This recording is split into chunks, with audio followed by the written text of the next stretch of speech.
Wednesday, August 2nd, and this is the Hendrick Hudson Board of Education meeting. Can I have a motion to open the meeting, please? Motion. May I have a second? Second. All in favor? Okay, the board will be entering executive session for the purpose of collective negotiations under the Taylor Law, medical, financial, credit, or employment history of a particular person or corporation, or matters leading to the appointment or employment history of a particular person or corporation, or matters leading to the appointment or employment or promotion or demotion or discipline or suspension or removal of a particular person or corporation. Can I have a motion to move into exec? Can I have a second? All in favor? Okay, the board will be back at approximately 7 p.m. Good evening. Today is Wednesday, August 2nd, and the board has just returned from executive session. We're going to begin this evening with the Pledge of Allegiance. The flag of the United States of America, to the republic for which it stands, one nation, under God, indivisible, with liberty and justice for all. Before we get started this evening, I think Dr. Laura would like to introduce some of our new staff members. Thank you.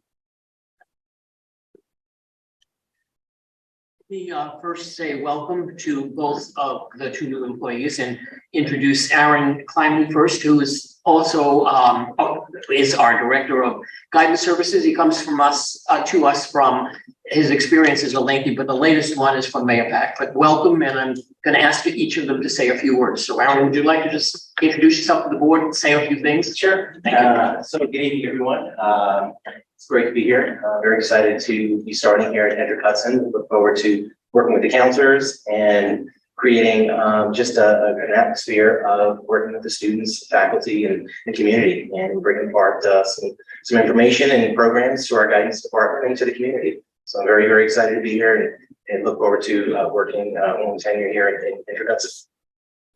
Aaron, do me one favor. I know we're appointing you retroactive too, and he's been at our retreat, administrative retreat, and he's already hit the ground running with master schedule and working with Rich Lepre. Do you want to just any comments on some of the things that you've been doing? Sure. So we have been taking a look at the scheduling, making sure everything is up and running and squared away. So we get ready to open our portal for our students and for our parents to see their scheduling. So we've been really taking a close look and making sure everything is fluid and everything is moving along nicely. So along with that, I've just been planning the calendar in terms of looking at our programming for counseling for September throughout the whole fall, winter, and spring, looking at our programs that we can develop for us, again, our students, our families, again, in support of everything we do in terms of counseling. So. And I did forget to introduce you properly with the title of Dr. Aaron Kleinman. Okay. Thank you. Thank you. Do you want to step in? Welcome. Thank you. Appreciate it. Thank you.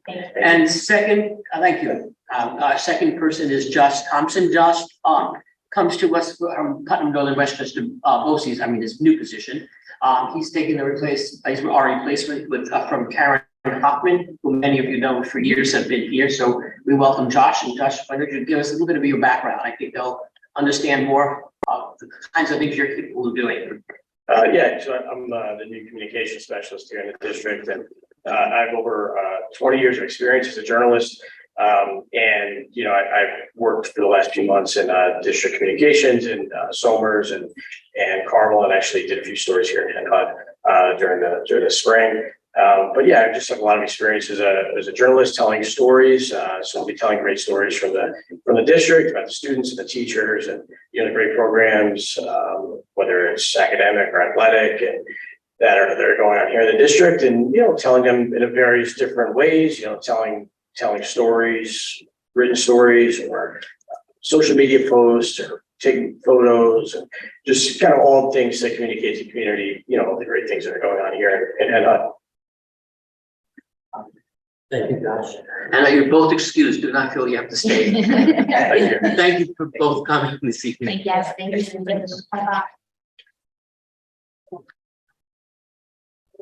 All right. So before we get to our agenda, this evening we have our public hearing on a district-wide safety plan. Carmen, is anybody here signed up to speak? We give it a few minutes, see if anyone shows up.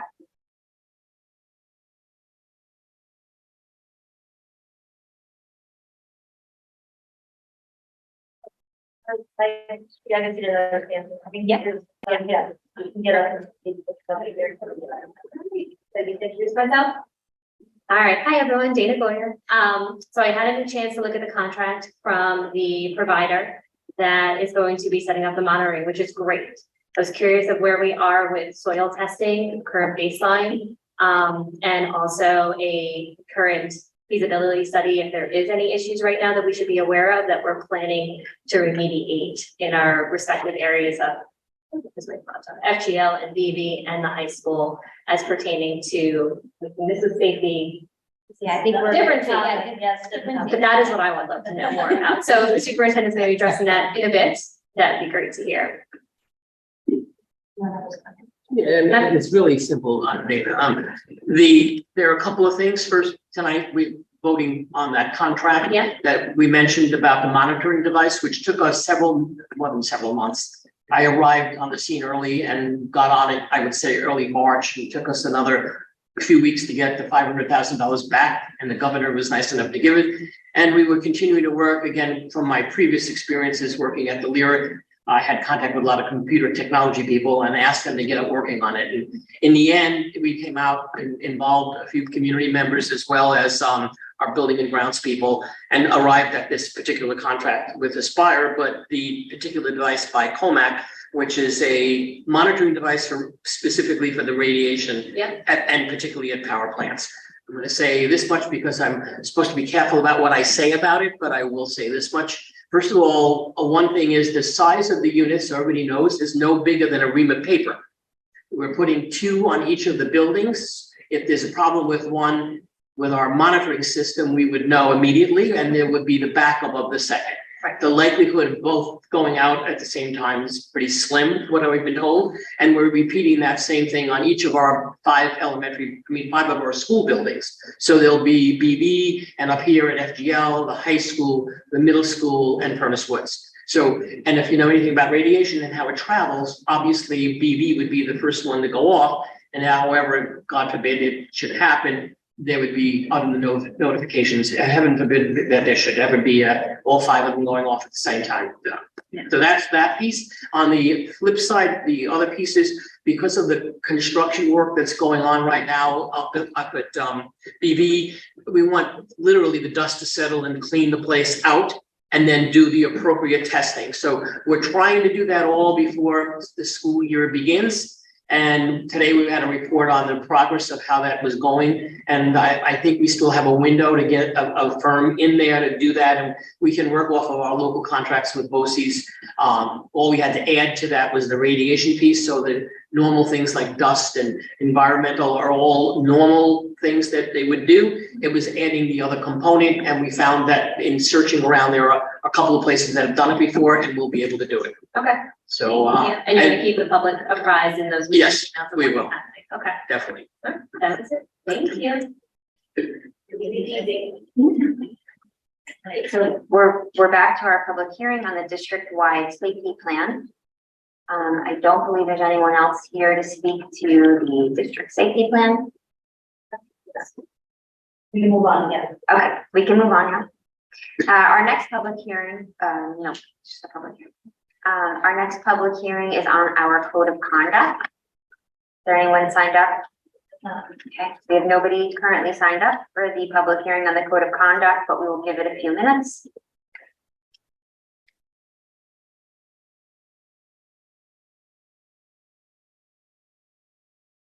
And one thing is good for the public to know. So none of these items have been brought to the board or to the public without review with administration. So the principals were involved along with the rest of the administrative team in terms of reviewing them and looking at, I think most of the editing has come from our own staff, although we did post on the website and picked up comments that way. So it's pretty comprehensive. It's been out there for more than a month. And we did it, I'm trying to think of how many weeks ago that our groups had discussed it as well. I was just hoping that maybe administration could give us a report on page 16 of the code of conduct regarding the disciplinary and corrective consequences of bullying. There's some things listed in there. I would like to know what supportive intervention is, when it occurs, what peer support groups are there? What student counseling services do we offer? And when do we offer them? When was the last time the school district did a community survey on bullying?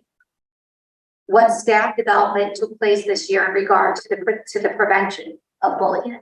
And a lot of this is around the restorative justice piece. So when a student gets in-school suspension, what preventative measures do we give them? Or, what behavior managements do we give them inside in-school suspension? Or do they just sit in the in-school suspension room? When they get detention, what counseling do they get? I mean, how are we preventing the behavior from reoccurring, just instead of focusing on the punishment? I would like a report about that.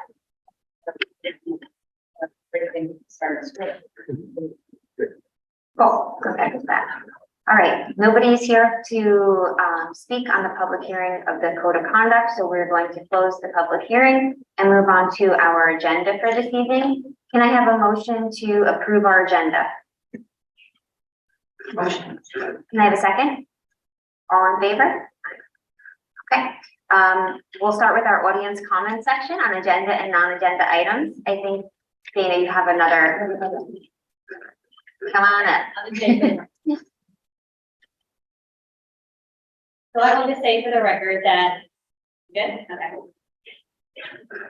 So I will just say for the record that the budget, this past May did pass. And based on what I remember of all the budget presentations, Margaret, Dr. Ruler presented a budget that showed class sections for K1, 2, 3 at 8, as well as for 5th grade at 8, and for 4th grade to be at 6. And I'd like some confirmation of whether or not that will be what we pursue for next year. That's it. Thank you. I assume you're not leaving us tonight. Dr. No. Laurel has an update on this topic, so if you just hang tight, we're gonna get to this soon. We're gonna go over the policy and what we're planning for and how we are looking at the school year that's coming up. Perfect. Okay? Thank you. Awesome. No other speakers coming? All right. Okay, does anyone have anything to pull from the consent agenda this evening? Tamika? I wanted to pull 64. Yeah. All right, and what's the first, I know there's a lot of items under there, so what's the first item that you'd like to review?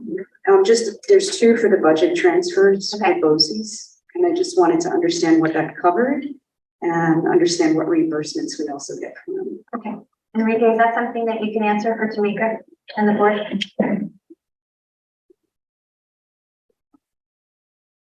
I don't know. Right, can you put up? You want here, we have them. Okay, so I can know which ones. Is it budget transfer 1, 2, or? We don't know. Oh, you know, okay. That's okay. No, don't worry, we got the doc. Let me share the screen.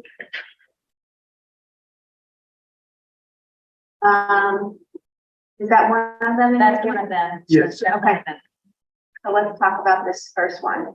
okay, the first one, 45,000. Services, okay. The way it works with BOCES is that BOCES charge us on a 12-month basis, and then usually at the end of the year, there's a supplemental bill that for anything that happened during the year that either they didn't pick up or we ordered last minute. So every year, usually we get the supplemental BOCES bill. And this is one of them. It's the supplemental that we needed money to be transferred to pay for these related services from BOCES. This particular one is for special education. In special education, you have 3 different BOCES accounts. I'm sorry, 2 BOCES accounts, one that is related and then one that is BOCES in general. The BOCES is for the tuition only, and the related is for the related services for our students that go to BOCES. So in this particular case, we were short in related services, either because in the IEPs in the middle of the year, we needed more, the child needed more services, or because probably we had a new student during the year that needed more related services. So this particular case is for a special education, a transfer to special education for related services for a special education student that we have in BOCES.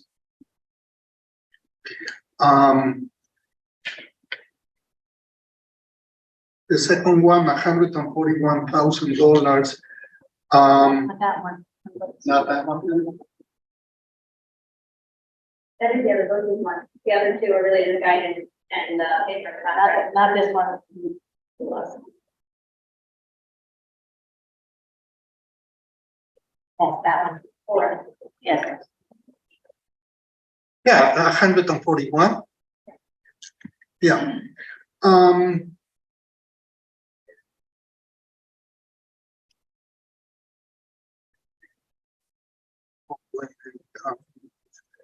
Again, this is another supplemental invoice that we got from BOCES, same issue.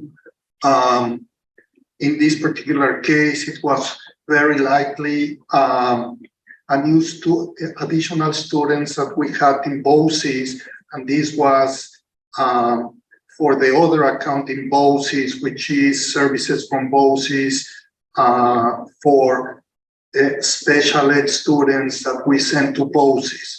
And in this case, the charge was the difference was $141,000 that we had to transfer into the special education budget so they can pay BOCES. Special education, like we discuss every year, is one of the most difficult parts of our budget to project, because Lisa doesn't know how many potential new students we can get during the year.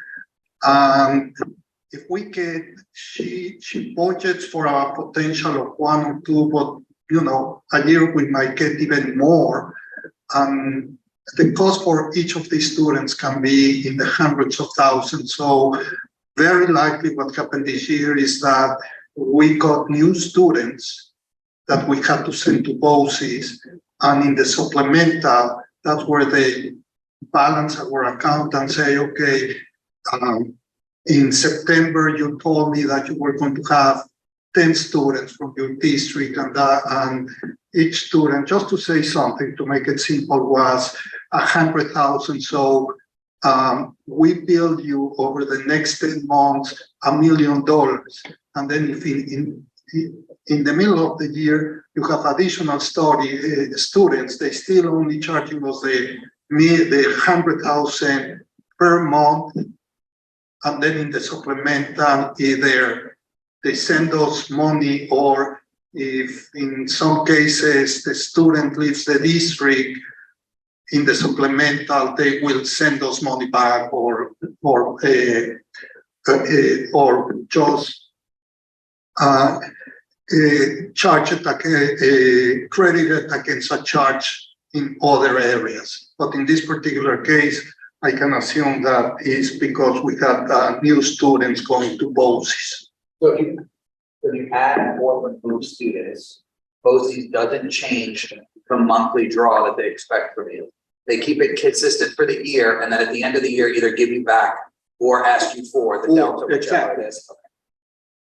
So that's why it's called supplemental. You have 12 payments. In the case of students, it's 10 payments. They divide by the number, and then at the end of the year, either we add or subtract, and then we either we pay or they send us money back. You wanted to mention about the aid, BOCES aid? Sure. There's several issues with aid. Up until last year, our aid was about 15%, and then our aid last year went up to 40%. And that's because the major component of our BOCES aid all our state aid is the wealth ratio of the district. There's many other components, but that's the one that carries the heaviest weight. And our wealth ratio went from 1.6 to, I don't remember if it's 1.33 or 1.39, because of the closure of Indian Point. So that means that before the closure of Indian Point, it takes 3 years for them to recalculate the wealth ratio. Being in a 1.6 wealth ratio means that we're 60% richer than the average school district in the state of New York. Now we're only 33% richer than the average school in the state of New York, and that's why our state aid ratio went up. In the case of BOCES, this is part of the BOCES aid ratio, the BOCES aid the BOCES aid is based on all the usage that we do,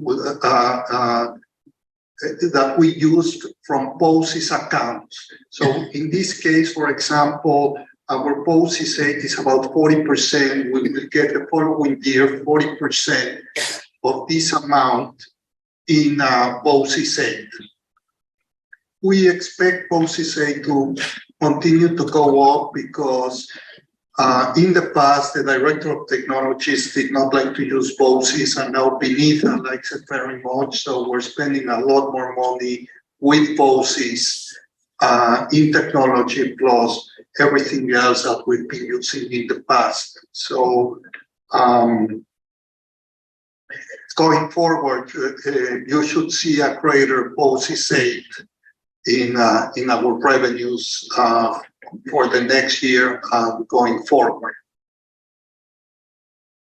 It's not new expense, but you just shifted it from paying to be the same expense, but we're just paying it through BOCES now, is that correct? So Oh yeah, for technology, yes. And if you remember, in the last board meeting, we also had to transfer about $350,000 to BOCES account because in the past, all our computers, we were leasing it through Chase, and now we're leasing it through BOCES. And like that, we're going to get also in those computers, the BOCES aid. So yes, we're not spending more in technology, we're just spending it in different places.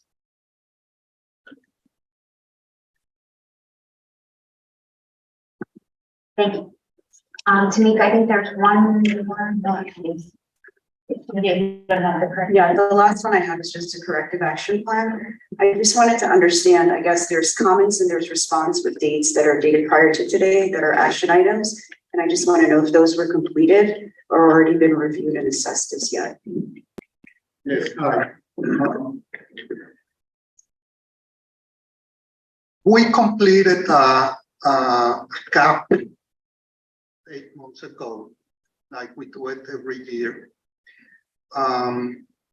For the last 6 years, since we knew about the closure of Indian Point, the board decided to increase the savings, the fund balance, the unassigned fund balance. So going forward, we can use some of the fund balance in reducing the tax rate. By law, we cannot have an unassigned fund balance of over 4% of the budget of the following year. So if you take into account that our budget, to make it simple, is $80 million, then we shouldn't have an unassigned fund balance of more than 3.2 million. We actually have about $20 million in unassigned fund balance. But the board has been very conscious on the fact that we've been over the 4%. For the last 4 or 5 years, I have always sent the same response to the state saying, because of the closure of Indian Point, we need to, we need to be prepared in the future to not to have large increases in our tax levy. And in the past, they agreed. This particular year, what they told me is, you need to give me a specific date that you are going to fix the problem. And that's how it is. Every year in the CAP, I have to give them a date when I'm going to fix the comment from the auditors. For example, another comment from the auditors was, you have accounts that are still open and you haven't used, bank accounts. So I easily can write, by November, I'm going to close these accounts, and that's how they like it.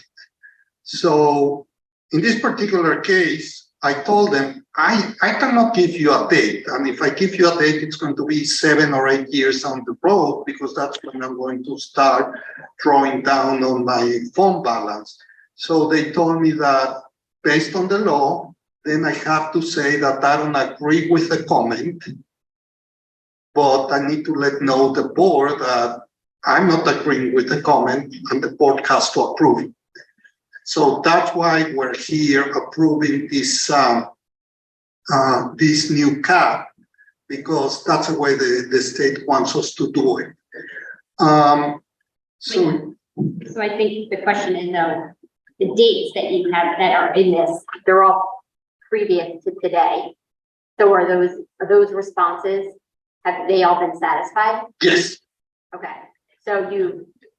Actually, that's the cap that I presented to the board besides the first one. Besides the first one on, I think it was November of last year when the board approved it. So the only difference is the comment number 1.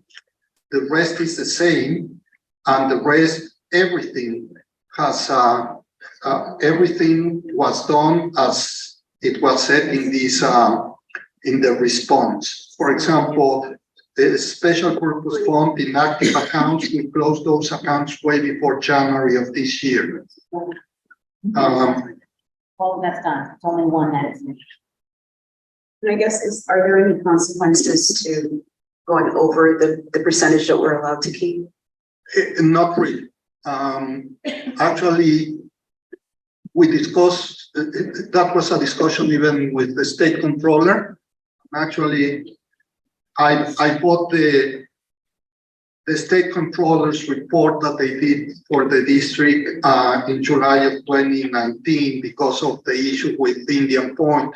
And even in the report, they agree that we cannot maintain the 4% maximum, because then it will decimate financially the school district. So the auditors by law have to do it because we are above the maximum, but given our situation, no one either at the state or at the controller's office have asked any questions or there's any penalties. As it is, there are no penalties. It's just for the board and SED to know that we are above the maximum, but no penalties. Thank you. I'd like to pull fiscal 6.4, the contract with Vital Technologies.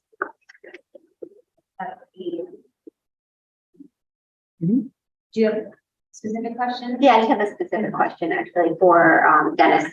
So the contract, this is the contract to review the initial installation. What's the ongoing? No, What's the repetitive cost? it's included for 5 years, so we're up to that point. It includes any, as I said, it's the size of a ream of paper. I'm so sorry. It's the size of a ream of paper, so it's a self-contained box. The only thing that could happen to it is it got knocked off the building or something, which would require them to come out and reinstall. The service charges are all included in the contract, so we're okay for the first 5 years, so that $399 covers us for a 5-year period. It says a warranty, so that's So, but it's also a service contract. Yeah, there's, because there really isn't anything to do other than monitor and, So they don't calibrate them or test them, so do I'm, you know? yeah, I do, but there's some of it has to remain confidential, so I'm not avoiding it. Okay, I just don't want to make a public so they statement. are calibrated, or if they need to be calibrated, that is included There in the are cost. 2 locations in the world. They're not, one's in the US, one is somewhere else. Okay. That's the backup, so they're covered 24/7, 365 days a year, 366, whatever. Okay, And if there is an issue, someone's gonna be out here and telling us they're doing something, but that's the reason for 2 per building. And that's the reason for putting them on the 5 buildings. So that there's built-in backup within it. And that's what the comprehensive plan was all about. so this is really just a one-time, you're paying for 5 years of service upfront. That's correct. We won't have a returning cost until 5 years out. And then 5 years will have to Yeah, well, continue. or maybe everything will be over with and we don't have to worry about it. I don't think so. I don't need the, but That includes the cloud access too, like. Yes. That cost, Jen, was them providing the access to the cloud for us to be able to view it from a digital perspective as opposed to a physical handheld monitor. Yeah, this included the technology for us to access this data that's warehoused somewhere else via the internet. And so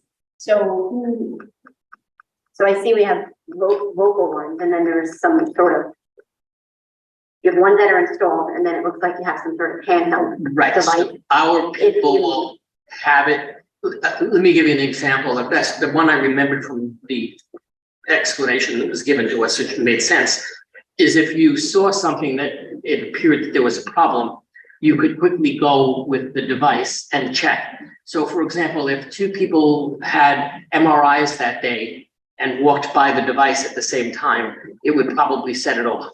And so one quick way to do it is to check the people that are nearby to see, oh, that's the source, it's not the power plant, to avoid any commotion before we need to be. Doing that, is that the building principal? So that's what we need to establish here with Anthony, who has it and what training. This minimal training, I just want to be extremely careful at who has it so that no one pushes the panic button. Yeah, It's too much at stake, so we need to talk about, and we'll do that with the company to decide who's the appropriate people and who would have the device. And that's why they put 2 devices on each building as well, because the likelihood during the explanation One would go- of one going off is very unlikely in the event of something from Indian Point. So if Indian Point were to have some sort of an, let's say, well, I don't know what the right word is, release, if something would occur that would cause these to trigger, it would likely be an event that was large enough for both of the rooftop devices to trigger, not just one. So the handheld would be another opportunity to confirm. If only one is going off, it's likely a localized issue that is not related to a wide scale problem. Does that make sense? Anything else? any other? I just realized that I did not stop to approve the consent agenda, so we have to do 2 different votes, I think. I need a motion to approve the consent agenda less fiscal 6.4. Make a motion. Can I have a second?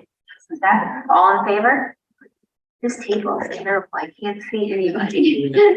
And then now that we've satisfied fiscal 6.4, I need a motion to approve 6.4. Can I have a second? All in favor? Okay, great. Now we move on to the donations. We have 2 donations this evening.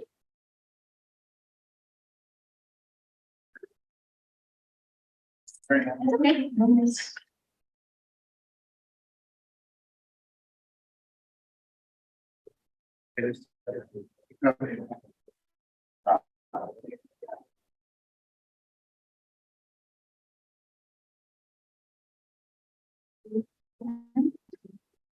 Our first donation is the Hendrick Hudson Community Education Foundation has made a donation of $541.32 to fund welcome bags for the upcoming pre-K orientation at Frank G. Lindsay Elementary School. Okay. And the next, the Office of Special Education has received a donation in the amount of $250 to be utilized to pay for partial summer camp funding for students with significant handicapping conditions. Can I have a motion to approve the donations? Have a second? All in favor? Aye. Great. All right, that takes us to our superintendent's report. Dr. Laura? Dana, this is related to the issue that you raised. So in considering, as we would, board policy, and I believe we have a copy of the policy and the board has a copy, it'll be posted in a minute. If you recall, in the spring, the board had decided that during the budget process that we would return to our board policy post-COVID. And of course, those are at kindergarten 22, grade 1 is 20, grade 2, 22, grade 3, 22, grades 4, 5, and 6 would be 26. And with that, we were monitoring on the second page or the second slide up to today, and we continue to monitor as we were going forward, looking at the class sizes and seeing if there is a potential problem.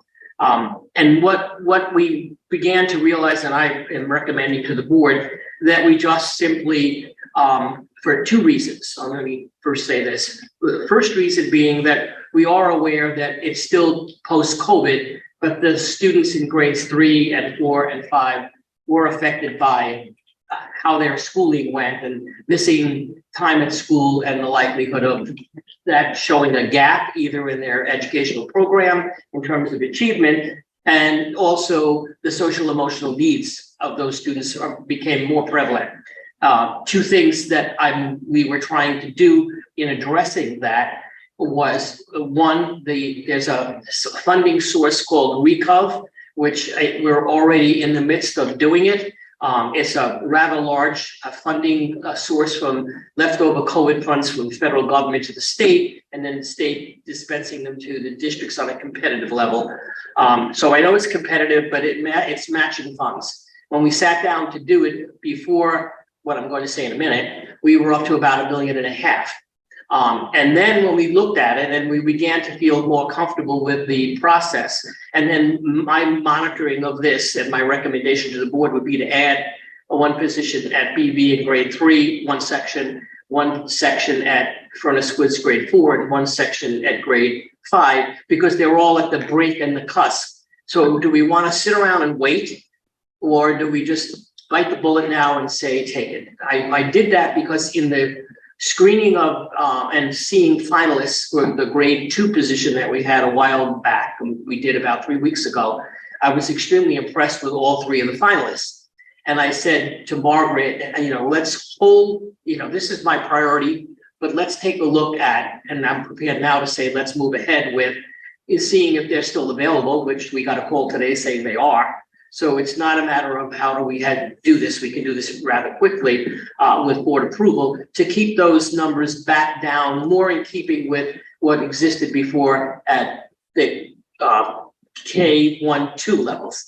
And again, under what we had proposed in the policy, which requires board action and my recommendation. So my recommendation is to add that. I'm asking the board to add the 3 positions, but for those reasons, specifically for COVID-related loss of proficiency levels are down. We know that anyway. We raised that point back in the June meeting. And then the other piece is the Recov funds, which I feel strongly that I know we're doing a good job of writing it. And we had a chance today to add to the consortium, which will put our points up because BOCES, Putnam Northern was willing to be a consortium with us, and it still would help us with our funding. So I have a feeling that we would get at least half that money back. So my recommendation to the board would be to add those 3 positions. We want to discuss, go around the table and ask questions. Yeah, does anyone have any questions for Dr. Laura? I have a couple of questions or comments.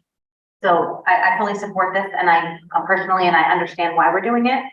I just want to call out a couple of things that have come up, and the reason that we initially went back to class cap in the first place. So we're trying to save, right? So we went back to class caps based on our policy, because we had agreed to, for last year because of COVID, for similar reason, to keep the class keep the classes smaller at elementary and the Princeton plan transition.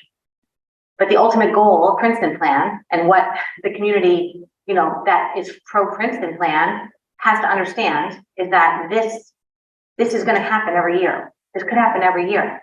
So all the savings that we're getting from Princeton, or that we were supposed to get from Princeton, could basically just be wiped out. So we had saved 3 teacher positions with retirements and attrition, and now we're hiring them.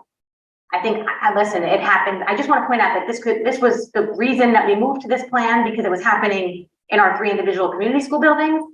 The same thing is happening now in Princeton plan. That's my point. I hope I'm clear to everyone on what I'm expressing. Like, it didn't really make a difference. We're in the same position we were in community schools when it comes to this particular point. We were told that we were going to get 14 staff reduction. It's just impossible. So I just wanted to call that out. The other thing I want to call out, I want to make sure that I think it's amazing to have smaller classrooms for children. I think it's great that we're across the board doing this. I want to make sure, and I think the board would agree, that whatever programs are in place, hopefully get a presentation on what AIS will look like for students, and who would qualify and not qualify, and how kids would be referred to that program that we're going to grow it and enhance it in some way to fill these gaps. I think that goes to, and also the bilingual population or the newcomer population, how we're addressing those students to make sure that even with the smaller class size, are we getting what we need to fill the gap? Like, this is one step, but we have to make sure that we're doing it across the board. I just want to make a comment, and that is that yes and yes, and at either the late August or the early September meeting, we can fill the board and the public in. I'd like to do it earlier in September, so there's more community watching and Yes, listening, of course. because it's important. We've been working on it all summer, and I'm satisfied with the AIS plan. Today, we just realized that there was a BOCES program on newcomers and whatnot that if it weren't that I kept pushing the issue and calling up there, that finally somebody told us they had the program, and we didn't know it existed, and Margaret's been asking for a year. So it was the request was going the wrong way. It was the tech program. Why it's in tech, I have no idea. But that person got back and told us, so we are exploring that, and we would be able to do that and report on it. Again, there's aid, and it's not a permanent thing. They're not going to go up there and stay Yeah, no, we forever. don't want them to stay forever. And it's a secondary program. So the students feel comfortable enough That's correct. to then come and join our That's students. correct. So, We have a sort of I've heard the number get mentioned. I don't know if we've said it publicly, so if I talk out of turn, sorry. I know we have a goal of trying to get to 95% proficiency, correct? That is a goal as a district that we are looking to achieve from an academic perspective. Do we believe that this classroom adjustment is going to help put us on the right path to bring our students to a 95% proficiency level? Is this one of the many steps we need to take to put us in the right direction? I would say yes. Perfect. And I would also say, I'm going to say it to the public, to our teachers, that is my expectation. We're keeping the class size down, and there are all indications when you have lower class sizes, it should improve instruction, and the results should be better proficiency rates. So that is my expectation.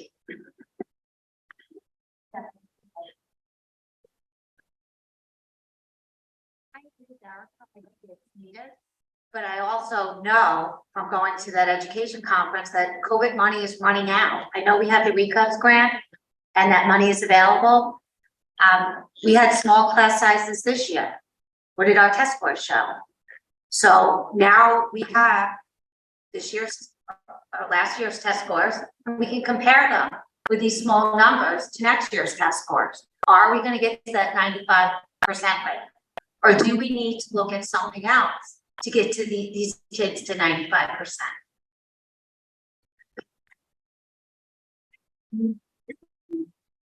No. Need approval. No, you want, what I need is somebody to make a motion to That's what I'm agree. saying. Yes, that's what I need. All right. Wait, one question. Sure. So along the lines of that 95%, when we have this follow-up conversation in September, that's going to help paint the picture for the plan for what we intend to do to help get us further along in this round, yes. Yeah, correct. And, you know, Not everyone knows what the AIS thing, so I just No, want to I- spell it I out in agree. simple terms so everyone understands the book. perfect. And the message to the full staff will be, in this room on opening day with me saying it. Wait, you're getting the whole staff together Yes. for superintendent? Our superintendent's conference day will have every employee. Thank you so much. That Sitting here. that is amazing. From the bus driver to the custodian, all the way through to cafeteria workers, teaching assistants, teachers, and all administrators, and the board is invited to be here too. And I intend to address it, and I've already let the cat out of the bag, so to speak, but anyway, I'm gonna have a big sign behind me with the number 95, and that is the theme of my talk. And how to get there. That is excellent. Just what, so these are current enrollments for next year, and they do not currently, this chart Yes, does not include the added classroom, so they're gonna get, so we're gonna get smaller. that's correct. But Yes. demand. If you add from the total, let's say, I'll just take an example. If you take the fourth grade of 126, it's 25.2. And it says that we have actually 5 sections, we're making that 6. So when you divide, it's going to be about 21. That's, yeah, I just wanna confirm. Mhm. And then even third grade drops down. Yes. 19.2, Yeah. From 21.9. so it'll be in line with the second grade. but That's correct. They're right at cap now, so yeah. They had to come. I'm sure there will still be more students enrolling in the next month. I just wanna make sure Sure. everyone knew what this data was. Yeah, it's before, exactly. Any comments? All right, I'd like to make a motion, to approve this. Second. All in favor? All right, that was a motion to approve adding, 3 sections, 1 to each grades, 3, 4, and 5. Okay, anything else on your report? No. We did, yeah. All in favor, right? We all in favor. Make sure. Yep. Any other, presentations or discussions? No, right? No, you wanna share with us what you learned? Under committee You know, it's- reports, whatever. You go to an educational conference and you get so pumped and excited that you can make a change. You're like, yes.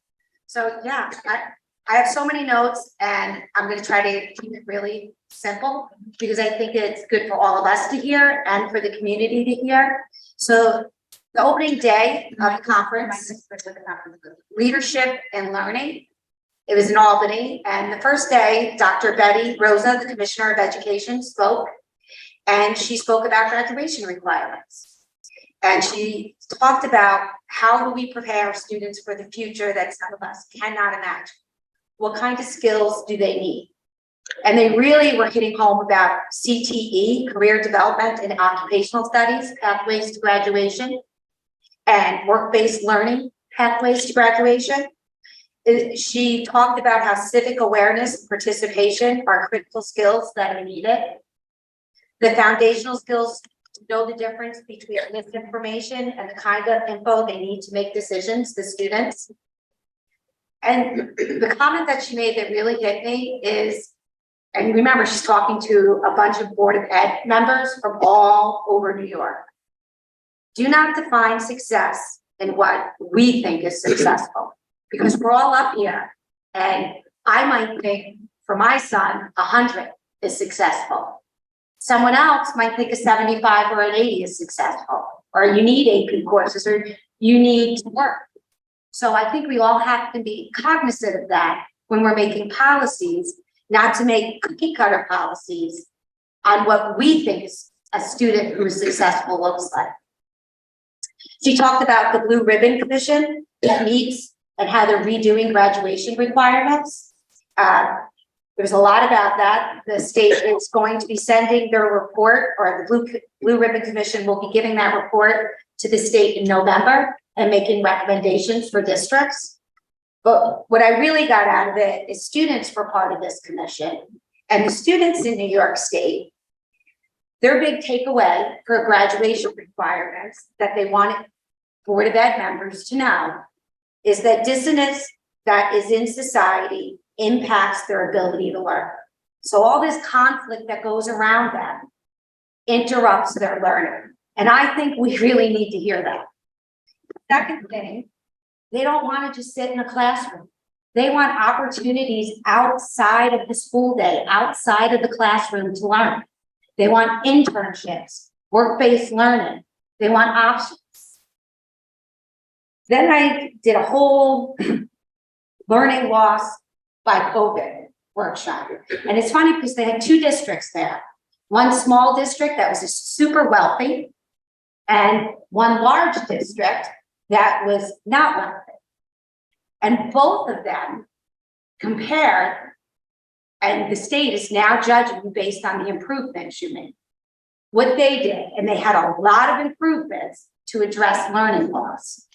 I'm gonna look at the one that's not wealthy because I want you to know that 75% of the students in this district that really had big improvements for learning loss, 75% of the students in this district are economically disadvantaged. 40% are ELF and 11% are disabled. So we gotta stop with, oh, it's our population. That hit home for me. What are they doing? They're data-informed communities. They look at the data together with the community to make informed decisions. And really, the data is informed instead of data-driven. They look to see, okay, is it working? We just talked about class sizes. Looking at that data, is that really working for our kids? They, in this district, offer all students high-impact tutoring. They have reading programs online that students, any student can access 2 to 3 times a week. They paired with the Huntington Learning Center. Any parent that wanted tutoring for their student could get it.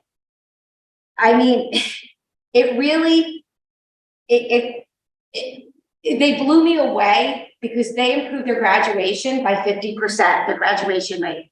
And this is an underprivileged district. What they also found, and the state has found, is a lot of kids that experience learning loss are being misclassified as special ed students when it's learning loss. They're not special ed. So I think we have to look at that too. These districts offer, because they know COVID money is going away, telehealth. If these were in Long Island, they paired with Northwell Health. Telehealth that students can call in on their cell phones and receive mental health. I mean, they're preparing for COVID monies to go away and looking at outside ways through the community to support these kids. I mean, then the other big thing I took, that all of these things that come out of New York State, these frameworks, the DEI frameworks, they are just suggestions. They are for you to bring back as a district and look at what works for your community. That's equity. What works for you? It's not everybody does the same thing, a one size fits all. So, I mean, just as a board member, I thought about that and thinking like, okay, we have this, what works? We had asked the central office last year for data about behavioral referrals.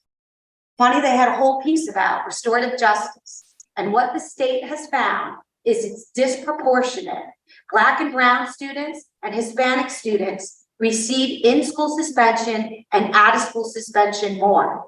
Now, I have to tell you, I sat in that conference and I said, absolutely not, that can't happen. We have to go to conference. If you do this, you get this. That can't happen. And one of the people that were sitting next to me told me that they did a deep dive into their data. And they found the same thing. They talked about how out-of-school suspension, and I have long thought this, does nothing. It just gets them out of school. For some parents, it's a hardship because they're unsupervised. Once again, that's not a one-size-fits-all because if they are harmful to other students or themselves, it's warranted. But it just blew me away with how much these districts are doing to combat learning loss. The DEI initiative that I saw that students presented last thing I'll talk about is they had student focus groups. There's one called Elevating Student Voices. They meet with students from all other districts. Think about how close we are to Peekskill, to us. These students meet and they interact with each other and discuss topics relating to inclusive schools, race, equity, mental health, and wellness. Look at how close we are to everyone.